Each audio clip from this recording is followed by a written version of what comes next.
I'm going to share one big picture concept and then a couple of little tactical types of strategies. And then we'll see if you all have sort of big picture concepts or like little practices or tactics that help you sort of manage these parts of your life. And the thing that I want to share here is I want to talk a little bit about purpose, because we are all kind of purpose-driven people. Like, we're here because have a value-oriented life. And for a long time, I thought that was enough. It's like, I'm trying to save the planet. I have purpose in my life. And but I ran myself really ragged. I was nonprofit, grind, executive director, fundraising, blah, blah, blah, blah, blah. And I felt like, well, and I'd heard this stuff like, oh, purpose is good for you. If you have purpose, you tend to be happier and all this. And I'm like, I have purpose. I'm trying to save the planet. Why am I not happy? And then I found some actual literature and some writing on purpose that was really helpful to me. So I wanted to share just a little bit of that with you. This is from the Center for Healthy Minds at the University of Wisconsin. Is anybody familiar with the Center for Healthy Minds or Richard Davidson, who runs the Center for Healthy Minds? This is a great place and kind of interesting. I thought it would also appeal to this group because it's really science-based. And the Center for Healthy Minds is exactly what it sounds like. It's like, what does the science tell us about well-being, subjective well-being, or what we often just talk about as happiness, right? So I'll share a link to that stuff. But one of the things that Richard Davidson and others around this field of kind of positive psychology and science, and sort of the edge there of neuroscience and positive psychology, have found is that purpose is key to personal health and resilience. And this is like, yeah, no doubt, I knew that, right? Well, here's some more information, or I thought I knew that anyway. There's a little bit of information on this slide, which is just talking about how the science has increasingly showed us, like, yeah, when you have purpose and you kind of organize yourself around purpose, you get like better health results, more energy, lower blood pressure, less depression, you're smarter, better cognition, you live longer, like, oh my God, all these positive things. Has anybody ever heard this stuff before? I'm like, okay, yeah, that sounds great. But for a long time, I'm like, why don't I have any of that stuff? I'm totally purpose driven. I'm trying to save the planet. Like, what other kind of purpose do I need in order to do that? And it was when I kind of got into the literature and some of the examples through the Center for Healthy Minds and other places, where I understood that purpose is not just like kind of your social change mission in the world, that these steps that they lay out there are, the first thing to do is to identify your values, which is really about what's important to you. Like, what's really important to you? Like, that's the first step. And what I found when I did this was like, yeah, saving the planet is important to me. But also important to me is, being a decent parent, like not being irritable with my kids, right? And also being important to me is like being kind in the way that I interact with my colleagues, especially my younger colleagues. And actually, when I think about it, the contributions I want to make to the world, I'm most excited about, like, I'm happy to win a policy that does something on climate change, but I'm really happy when somebody younger than me that I work with is sort of finding their own way to thrive in the world. And I see them like really taking off and being able to make an impact in the world. So there's this process of sitting down and trying to be really clear with myself, like, what's important to me? What makes me happy? And you can do research on core values and find out like some of the key questions. It's like, when were you happiest in your life? What was a big turning point that was important for you, and what was really in there? But there's a lot of things that we can do to try to get closer to identifying that stuff. And then this step 2 is, okay, so you identify what's important to you. Now, like, take a breath, Jeremy. Like, stop charging ahead, right? And mindfully, like, return to those values at different points in your day. And this was a little bit hard because I'm like, well, what do you mean pause and return to it? But what I realized, and what I've been able to develop a habit with over time, is that, how in like organizations that do core values exercises, sometimes they write the core values up on posters, or you name your conference room the integrity conference room, or something that kind of like tries to keep those core values in the day-to-day of the organization, so that all these people can be orienting towards those. It's kind of a similar thing with your own sense of purpose. The way that I understand it is that by identifying the stuff that's important to you and being kind of clear about it, and then finding ways to pause and actually like bring that up to the center of whatever you're working on in the moment. And maybe you're lucky enough that some of your core values are like already made into like a big poster with a cat on it or something that you can hang in your office. But if you're not, what you can do is like find your own little totems of your core values. And maybe it's just you write out the word, or maybe there are little images or just things that you have that you kind of place around your office. And I suspect you do this already, right? Like for a lot of people, like one of their core values is their family and their kids, and they have pictures of their kids and their family around their office. So these things help, but the point of them is to pause and to be like, that's my value. What is it? How does that affect what I'm doing right now as I'm writing this email back to this person that really pissed me off, right? Or, as I'm preparing for this conversation that I'm about to go into, like this idea of like trying to have those core values in there.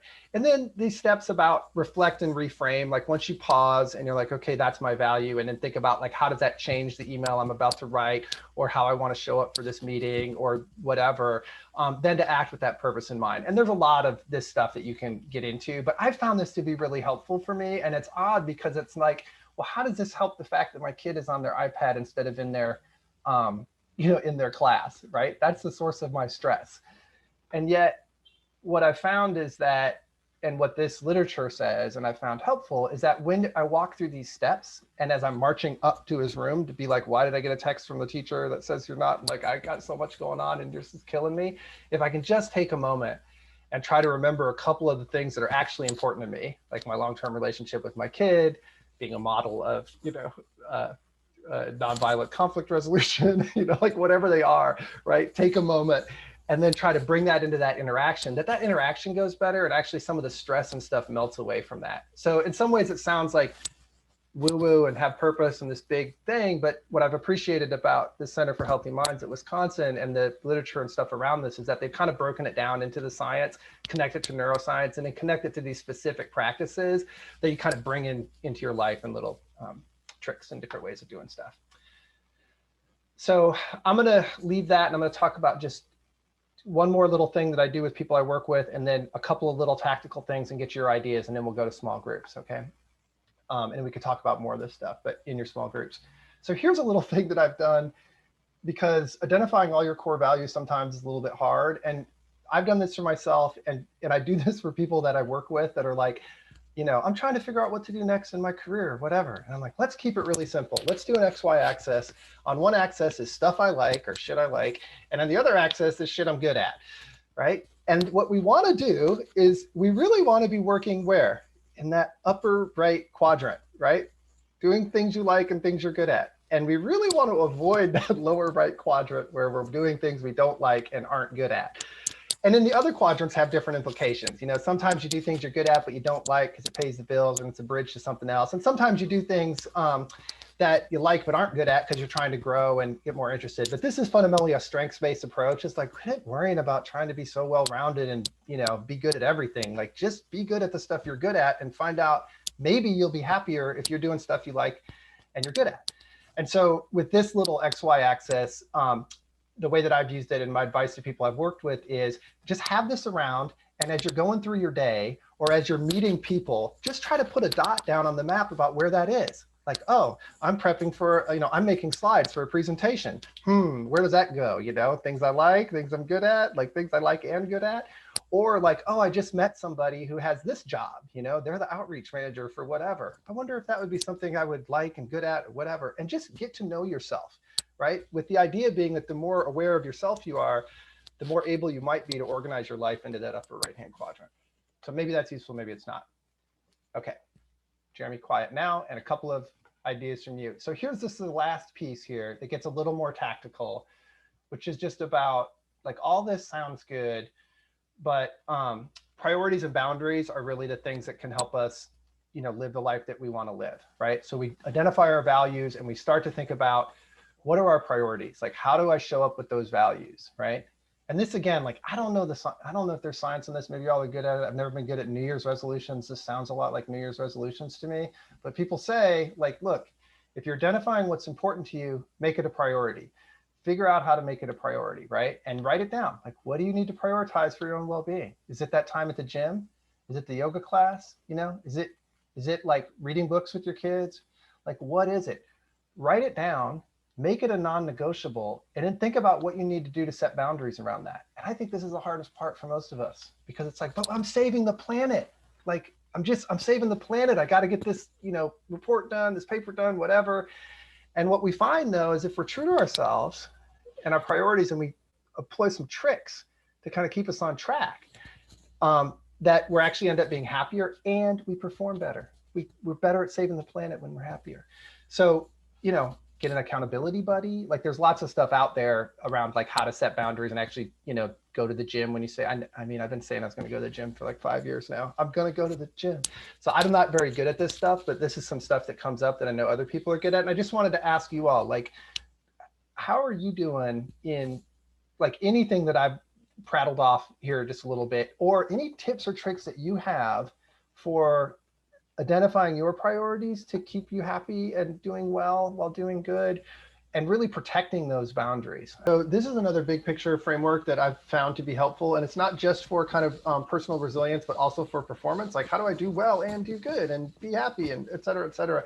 This is emotional intelligence. It comes from a person named Daniel Goleman. And I'll give you some stuff. Keystep Media distributes some of Daniel Goleman's stuff, but